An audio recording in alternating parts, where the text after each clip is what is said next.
સુરતના પાંડેસરા વિસ્તારમાં ચાઇનીઝ દોરીનું કૌભાંડ ઝડપાયું છે।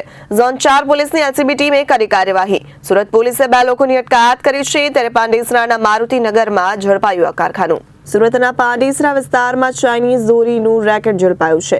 ઝોન 4 પોલીસની એલસીબી ટીમે કરી કાર્યવાહી।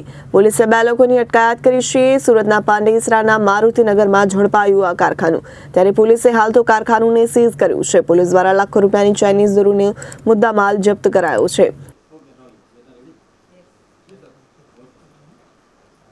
सूरत शहर के पांडेसरा पुलिस स्टेशन विस्तार में जीआईडीसी में एक फर्म है एंजन मोनोफिलामेंट एक कंपनी है, उसके यहाँ पे इंफॉर्मेशन मिली कि वहाँ पे चाइनीज़ मांझा जो है वो तैयार हो रहा है।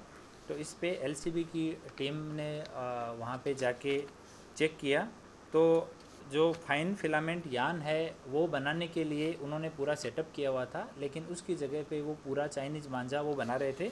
वहाँ जब गए तो वहाँ एक प्रमोद भगवान मंडल वो कंपनी का प्रोडक्शन मैनेजर होना बताया, और करीब वहाँ 30 जितने मजदूर हैं वो अलग अलग मशीन के ऊपर काम कर रहे थे। कुछ कच्चा माल देख रहे थे, कुछ पका हुआ माल देख रहे थे, कुछ पैकिंग में थे, कुछ प्रोडक्शन में थे। जब पूछा गया कि ये कंपनी किसकी है, तो उन्होंने बताया कि नरेश भाई पटेल हैं जो कतारगाम में रहते हैं, उनकी ये कंपनी है, और सारा सामान जो है वो यहाँ से पैक होके और बाहर बिक्री के लिए जाता है। जितना भी तैयार किया हुआ सामान था उसके ऊपर सारा जो चाइनीज़ अपना मांझा होता है उसकी जो चरखी होती है वो भी उसके ऊपर लपेटा हुआ था, उसका पैकिंग भी वो लोग कर रखे थे।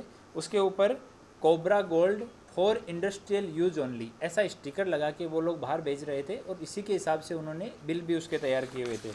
टोटल जब हमने वहाँ पे देखा तो टोटल 277 बड़े बॉक्स हैं वो चाइनीज़ मांझे के पैक किए हुए थे। एक बॉक्स में 60 जितनी छोटी जो अपनी चरखी आती है वो एक बॉक्स में 60 जितनी थी, तो 5700 जितना इतना तैयार माल था। कुछ सामान वहाँ पे जो डोरी है वो बनी हुई वहाँ पे बिखरी हुई पड़ी है, उसको वो लोग प्रोसेस नहीं कर पाए, वो प्रोसेस के फेज में ही थी। बहुत सारा वहाँ पे कच्चा माल है जो ये सब बनाने के लिए काम में आता है, वो सारा कुछ है।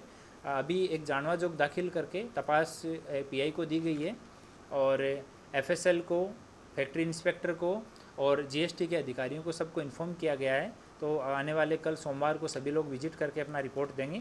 वो रिपोर्ट आने के बाद में जिस तरह से उनका ओपिनियन आएगा उसके हिसाब से एफआईआर दाखिल करके आगे की कार्यवाही की जाएगी। अभी हम सारे लीगल जो एस्पेक्ट्स हैं उनको भी एक्सप्लोर कर रहे हैं कि आईपीसी, अपना एनवायरनमेंट प्रोटेक्शन एक्ट, कोई अभी जाहिरनामा का उल्लंघन, जितने भी तरह का इसमें कलम लग सकती है वो सारी कलम एक बार उनका ओपिनियन आने के बाद में लगा के और ये सब किया जाएगा।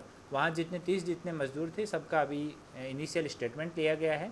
प्रोडक्शन मैनेजर है उसका इनिशियल स्टेटमेंट लिया गया है, और अभी मुद्दा माल को वहीं रखा गया है। एफएसएल के एग्जामिन होने के बाद में, फैक्ट्री इंस्पेक्टर से एग्जामिन होने के बाद में, उनकी रिपोर्ट आने के बाद में आगे की कार्यवाही की जाएगी। सर ये कितना घातक है और कहाँ पर ये लोग सप्लाई करते हैं? इनमें कुछ जगह के हमें बिल मिले हैं, कुछ एड्रेस सूरत के हैं, कुछ एड्रेस बाहर के भी हैं, वो भी हम लोग पुलिस की टीम भेज के उन सबको वेरीफाई कर रहे हैं। और ये मांझा जो है वो तो बहुत ही ख़तरनाक है। हर बार जब भी मकर संक्रांति, उत्तरायण का समय आता है, हम लोग देखते हैं कि किसी न किसी शहर में किसी न किसी व्यक्ति की, निर्दोष आदमी बाइक पे निकला है, उसका गला कट के डेथ हो जाती है। बहुत सारे पक्षी हैं वो इससे घायल होते हैं। तो एकदम ये क्रूर करते हैं, और नामदार एनजीटी के जो गाइडलाइंस हैं, बहुत सारे नामदार हाई कोर्ट, सुप्रीम कोर्ट के गाइडेंस हैं, उनके भी ये प्रोडक्शन और इसकी बिक्री, इसका स्टोरेज है वो गैरकायदेसर है। सर फैक्ट्री कब से चल रही थी और उत्तरायण को अभी लगभग 1 साल है, तो ये क्यों पहले से ही बना रहे हैं?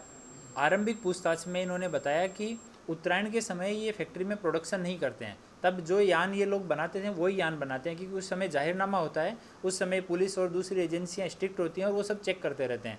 तो उत्तरायण का टाइम जैसे चला जाता है, जैसे वो जाहिरनामा ख़त्म होता है उसके बाद ये लोग अपना प्रोडक्शन शुरू करते हैं, और तब इतना ये स्टोर कर लेते हैं कि उत्तरायण के समय खाली ये लोग सप्लाई का काम करते हैं उसके बाद। ब्यूरो रिपोर्ट, जनादेश न्यूज़, सूरत।